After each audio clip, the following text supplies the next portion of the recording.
வணக்கம் நண்பர்களே. நம்ம இந்த வீடியோவில் என்ன பார்க்க போகிறோம்னா, டாக்குமெண்ட் அப்லோடு ஆகலை அப்படின்னு நிறைய பேர் கம்ப்ளைண்ட் பண்ணாங்க. அது என்ன பண்ணலாங்கிறது ஒரு ஸ்டெப் பை ஸ்டெப் வீடியோ பார்க்கலாம்.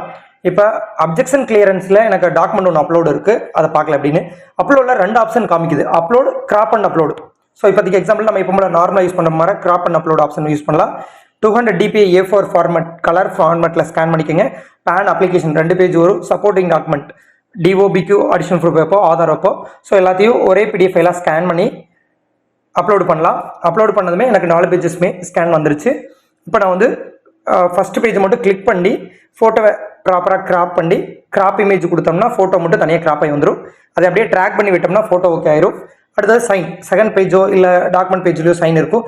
அதை கிளிக் பண்ணி விட்டுட்டு கிராப் பண்ணி கிராப் இமேஜ் கொடுத்தோம்னா சைன் தனியாக வந்துடும். அதை நம்ம எடுத்துட்டலாம். இந்த இடத்துல நான் ஒரு பேக்கப்காக இந்த ஃபோட்டோவை நான் சேவ் பண்ணுறேன். சேவ் பண்ணும்போது சேவ் ஆஸ் டைப்பில் ஆல் ஃபைல்ஸும் ஃபைல் நேமில் வந்து ஒரு எக்ஸாம்பிள் photo.jpg அப்படிங்கிற ஃபார்மேட்டில் போட்டுக்கங்க. அதே மாதிரி சைனையும் இந்த இடத்துல இருக்கிறத நான் சேவ் பண்ணி வச்சுருக்கேன்.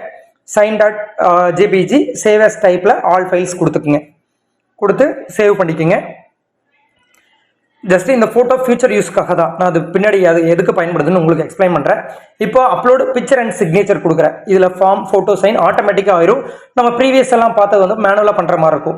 இது வந்து ஃபுல்லி ஆட்டோமேட்டிக், ஈஸியாக இருக்கும். ஃபோட்டோ சைன் தனியாக கிராப் பண்ண தேவையில்ல. இப்போ அப்லோட் பண்ணும்போது டாக்குமெண்ட் அப்லோடு ஃபெயில்டு வந்துருச்சு. சரி, ஓகே, அடுத்த மெத்தடுக்கு போகலாம் வாங்க. இப்போ ஃபர்ஸ்ட்டில் அடுத்த மெத்தடில் போட்டோம். ஜஸ்ட் அப்லோடில் நம்ம நார்மலாக ஸ்கேன் பண்ண மாதிரி பேன் அந்த பிடிஎஃப் எல்லாமே அப்லோட் பண்ணுறோம்.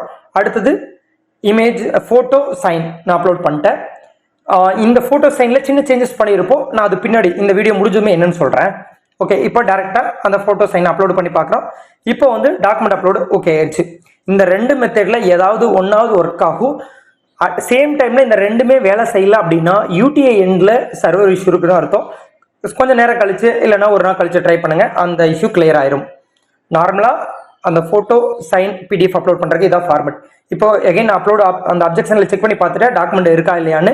டாக்குமெண்ட் கம்ப்ளீட்டாக கிளியர் ஆயிடுச்சு. நீங்கள் வேணால் ட்ராக் பண்ணியும் பார்த்துக்கலாம். இப்போ அந்த ஃபோட்டோ சைன் எப்படி கம்ப்ரெஸ் பண்ணோம் அப்படிங்கிறது பார்க்கலாம். நம்ம தர்ஷனைட்டை ஓப்பன் பண்ணிட்டு யூடிஏல ஃபோட்டோ சைன் கிராப் ஆப்ஷன் கொடுத்துருக்கோம். அதில் அந்த ஃபோட்டோ செலக்ட் பண்ணி கெட் ஃபோட்டோவும் சைனை செலக்ட் பண்ணி கெட் சைன் கொடுத்தீங்கன்னா உங்களுக்கு அந்த சைஸ் ஃபார்மேட் எல்லாமே கன்வெர்ட் ஆன ஃபோட்டோ சைன் வந்துடும். ஃபார் எக்ஸாம்பிள் பார்த்தீங்கன்னா அந்த ப்ரீவியஸ் ஃபைல் கேபி அதிகமாக இருக்குது.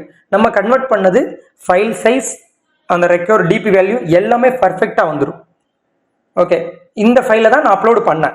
அப்லோட் பண்ணுறக்கும் ஈஸியான அந்த ஃபோட்டோ சைன் கிராப்பிங் நம்ம ஸ்கேன் பண்ணும்போது கிராப் பண்ணுவோம், இல்லை நிறைய மெத்தட்ஸ் இது யூஸ் பண்ணிருந்தோம். இது இன்னும் கொஞ்சம் அட்வான்ஸ் சிம்பிளாக இருக்கும்.